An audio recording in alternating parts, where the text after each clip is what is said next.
Aishwarya and let's have a check on today's market updates. Market close. The benchmark indices broke the 3-day losing streak and ended higher with Nifty above 11,650.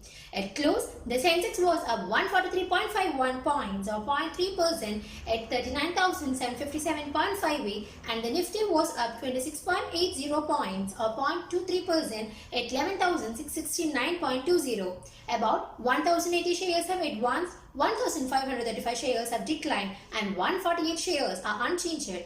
IndusInd Bank, ICICI Bank, Axis Bank, HDFC and Bharti Airtel were among major gainers on the Nifty, while the losers included the Reliance Industries, Divis Labs, Eicher Motors, HCL Tech and BPCL. The Sensex went up by 143 points at 39,757 points and the Nifty 50 went up by 26 points at 11,669 points and the Bank Nifty went up by 991 points at 24,892 points and the Nifty Mid Cap 100 went up by 68 points at 17,135 points and the Nifty Small Cap 100 went down by 90 points at 5,728 points.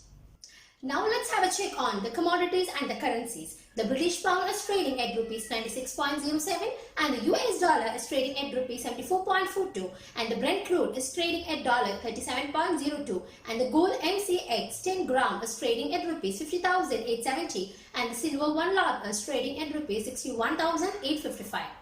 On the sectoral front, the HCL Bank and FMCG other indices ended in red. 11,700 to 11,750 should act as a stiff resistance for the Nifty. If we can get past that, there is a chance we assume the upward trajectory of the market and nullify the downside target of 11,400. As long as we are below 11,700, the markets are in bearish terrain. On the upside, if we get past 11,750 on a closing basis, and also we cannot rule out the Nifty reclaiming the level of 12,000 and above.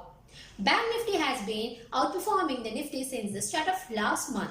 Today's surge in Bank Nifty has lifted the Bank Nifty to Nifty ratio to a 6-month high of 2.15, a level that has been approached multiple times over the last 6 months. A sustainability above this strong hurdle could pave the way for further outperformance by banking stocks. Looking forward, there are some crucial events lined up between today and also the next few days, including the resumption of the Supreme Court hearing on bank moratorium, the US presidential election and Bihar election.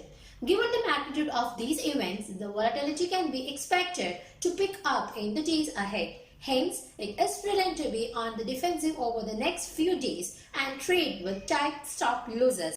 The weak opening reflected the rough waters market and the entered last week. However, some recovery was seen as investors showed interest in banking stocks as major players announced Q2 results, beating the street estimates with positive outlook.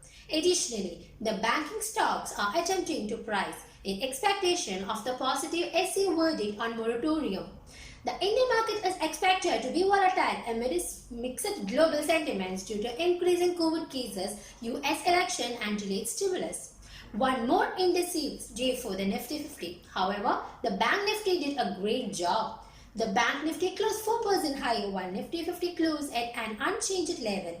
The Nifty was down mainly due to steep weakness in Reliance Industries. At one point of time, the Reliance was down by more than 10% and it's the biggest drop on intraday basis after 15 July 2020. The financials did a strong comeback and managed to recoup the losses on indices due to substantial fall in Reliance Industries. As we discussed, the Nifty remained between the range of 11,530 and 11,750.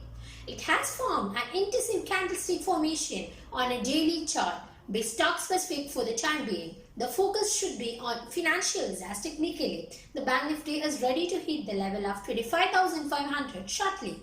While the Indian economy has been a gradual recovery path since Q1 FY21, IHS Market Manufacturing PMI for October 2020 provides some hope that the speed of such recovery is set to accelerate over the current quarter. The PMI moved up to 58.9 as against 56.8 in September and is reportedly the highest reading in over a decade. With the steady unlocking of the economic activities and importantly, the consistent decline in the fresh COVID cases and the fatalities thereof, the supply constraints appear to be easing out and also providing the confidence to the manufacturers to build fresh inventories. This has the potential to deliver a positive growth in IIP and possibly stop the contraction in GDP from Q3 itself. The key to the sustainability of such improved demand sentiment would be, however, the retail sales momentum during the current festive season. So that's all for today. I will be coming up with the market updates on tomorrow, and before winding up, please remind you to subscribe our channel and also to share it with your friends and relatives. So all of you, please stay home, stay safe and stay healthy. Thank you.